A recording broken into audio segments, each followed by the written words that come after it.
उर्दू तकरीर है यौम आज़ादी। तशरीफ़ लाते हैं मोहम्मद ख़ुबैदुर्रहमान। बिस्मिल्लाहिर्रहमानिर्रहीम नहमदुहु व नुसल्ली अला रसूलिहिल करीम।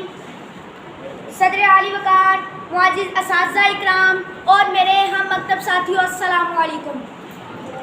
आज मैं अपनी तकरीर का आगाज़ इस शेर से करना चाहता हूँ। जब इस अंगारा एक खाकी में होता है यकी पैदा, जब इस अंगारा एक खाकी में होता है यकी पैदा, तो कर लेता है बालों पर रूह इला में पैदा।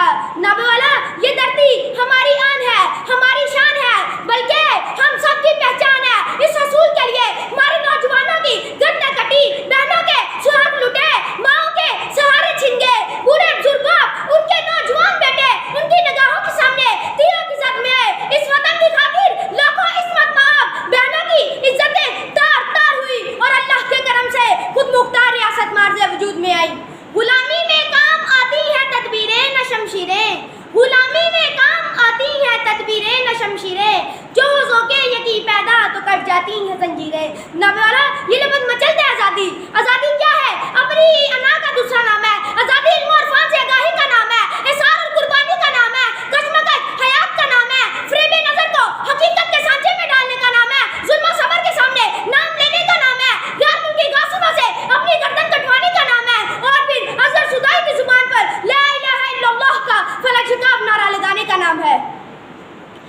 नवारा ये ज़ाती कोई मादी शय नहीं, बल्कि ये तो रब्बी अज़ीम का बेशबहा तोहफा है। हमारे इज़्ज़ात ने इसे अपनी जानों का नजराना पेश करके हासिल किया है।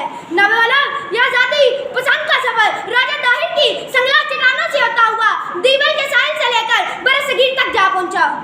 मैं अकेला ही चला था जानबे मंजिल मगर, मैं अकेला ही चला था जानबे मंजिल मगर, तो लोग आते गए कारवां बनता गया। नवाला कभी तो ये कारवां दीवल के साहिल से लंगर अंदाज हुआ, तो कभी नकालाबाद नकुश इकबाल बनकर उभरा, तो कभी जलियांवाला बाग बरक़रार गिरता है, जो कभी करारदाद पाकिस्तान बसूरत नवीदा मुसरत बनकर चमकता है। इस करारदाद पाकिस्तान में 10 करोड़ मुसलमानों की उमंगे अंगड़ाइयां लेकर बेदार हुए। हसूल आज़ादी के लिए जब मुसलमानाने हिंद को डुबाया गया तो वो उभरे, जब बिजली महकी तो वो चमके, जब पहाड़ गिरे तो वो बुलंद हुए। गाज़ी भारी पे ये वाशिगाफ कर दिया। हालात के कदमों में कलंदर नहीं गिरता, हालात के कदमों में कलंदर नहीं गिरता, टूटे जो सितारा जमीन पे नहीं गिरता। गिरते हैं बड़े शौक से समंदर में दरिया, गिरते हैं बड़े शौक से समंदर में दरिया, लेकिन किसी दरिया में समंदर नहीं गिरता। मुसलमानाने हिंद ने क़ाबी इकबाल को कबीर दरकिशां करता हुए फरंगी के मुंह पर वो तमांचे रसीद किए जिसकी आवाज़ 7 समुद्रों के पार सुनाई दी। हिंदुओं की शातिराना चांदों पर वो जूते रसीद किए जिसकी टीसें वो भी बुरी तरह से महसूस करते हैं। और उन्होंने नारा तौहीद यूं बुलंद किया तो मैं खाने लर्ज़ थे, गिरजों में खतरे की घंटियां बजने लगी, मुखालिफ कुव्वतें मुसलमानाने हिंद पर घुटने टेकने पर मजबूर हो गईं। और मिलाकर अल्लाह ताला के फजलो करम और कायदे आज़म मोहम्मद अली जिन्ना की मुसलसल और अनथक जिद्दोजहद रंग लाई। 14 अगस्त 1947 को ला इलाहा इल्लल्लाह वाला नज़रियाती मुल्क इस्लामी जमहूरिया पाकिस्तान दुनिया के नक्शे पर उभरा। नबी वाला यह मोहब्बत उल्फत जो हमारा तुर्रा इम्तियाज था वो खुदगर्जी की बुलबुलियों में घोल खो गया। यही वजह है कि आज सब कुछ पास होने के बावजूद गुलामी की जंजीरें हमारी गर्दन के गिर्द तंग हो रही हैं।